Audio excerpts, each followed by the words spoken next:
दोस्तों, यहूदी लोग प्रभु यीशु को अपना मसीहा इसलिए नहीं स्वीकार कर पाए क्योंकि उनके अनुसार प्रभु यीशु मसीह ने वो सब कुछ नहीं किया जो वो चाहते थे। वो एक ऐसे पावरफुल राजा का इंतजार कर रहे थे जो इज़राइल को महान बनाएगा, पूरी दुनिया में इज़राइल के और यहूदियों के प्रभाव को फैलाएगा, और ऐसा प्रभु यीशु ने बिल्कुल भी नहीं किया। इनफैक्ट ये सिर्फ यहूदियों की ही समस्या नहीं थी, पूरी दुनिया के हर एक व्यक्ति की समस्या आज यही है कि पूरी दुनिया में हर एक इंसान आज पावरफुल बनना चाहता है।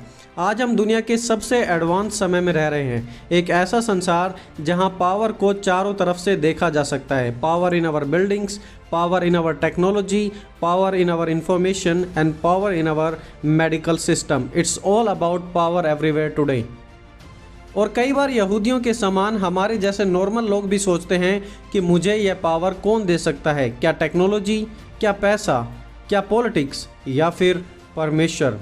दोस्तों, परमेश्वर के वचन में लिखा है, परंतु जितनों ने उसे ग्रहण किया उसने उन्हें परमेश्वर के संतान होने का अधिकार दिया, अर्थात उन्हें जो उसके नाम पर विश्वास रखते हैं। यूहन्ना 1 अध्याय उसका 12 वचन।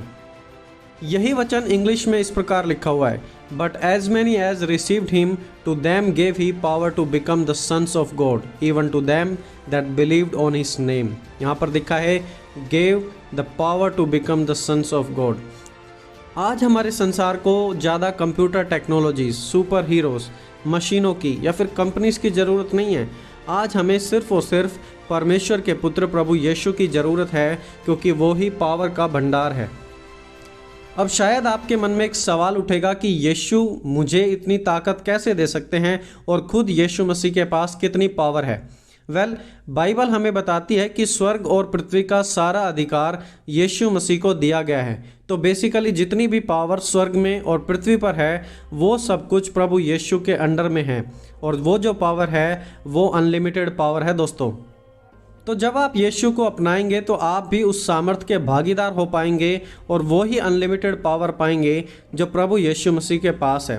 दोस्तों, क्या आज आप भी वो पावर पाना चाहते हैं जिससे आप आत्मिक तौर पर मजबूत हो सके? तो आपको सिर्फ एक ही काम करना है, और वो है प्रभु यीशु को अपने जीवन में स्वीकार कर लेना। पवित्र बाइबल हमें बताती है कि यीशु मसीह अल्फ़ा और ओमेगा हैं, आदि और अंत है। अल्फ़ा यूनानी भाषा का पहला शब्द है और ओमेगा यूनानी भाषा का आखिरी शब्द है। प्रभु यीशु पूरे इतिहास के अल्फ़ा और ओमेगा हैं। सारी भविष्यवाणियों और पवित्र शास्त्र की शुरुआत और अंत प्रभु यीशु मसीह ही हैं। आज दुनिया में यदि कोई एक ऐसा नाम है जिसके कारण सबसे ज़्यादा जीवन बदले हैं तो वो सिर्फ और सिर्फ प्रभु यीशु मसीह का नाम है।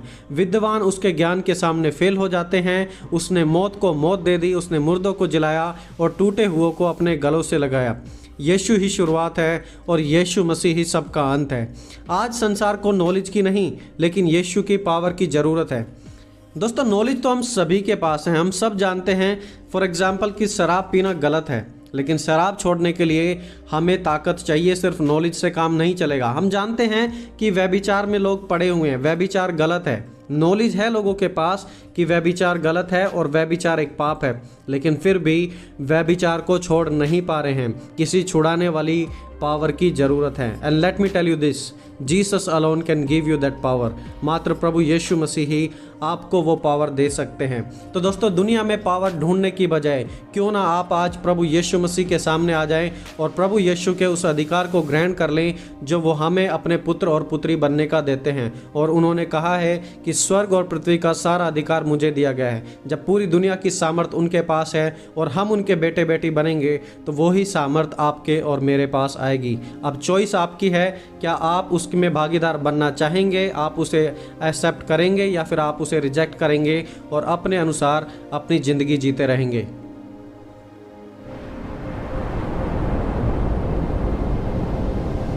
ग्यारह शिष्यों ने गलील को प्रस्थान किया। वे यीशु द्वारा पहले से बताए हुए पर्वत पर पहुंचे।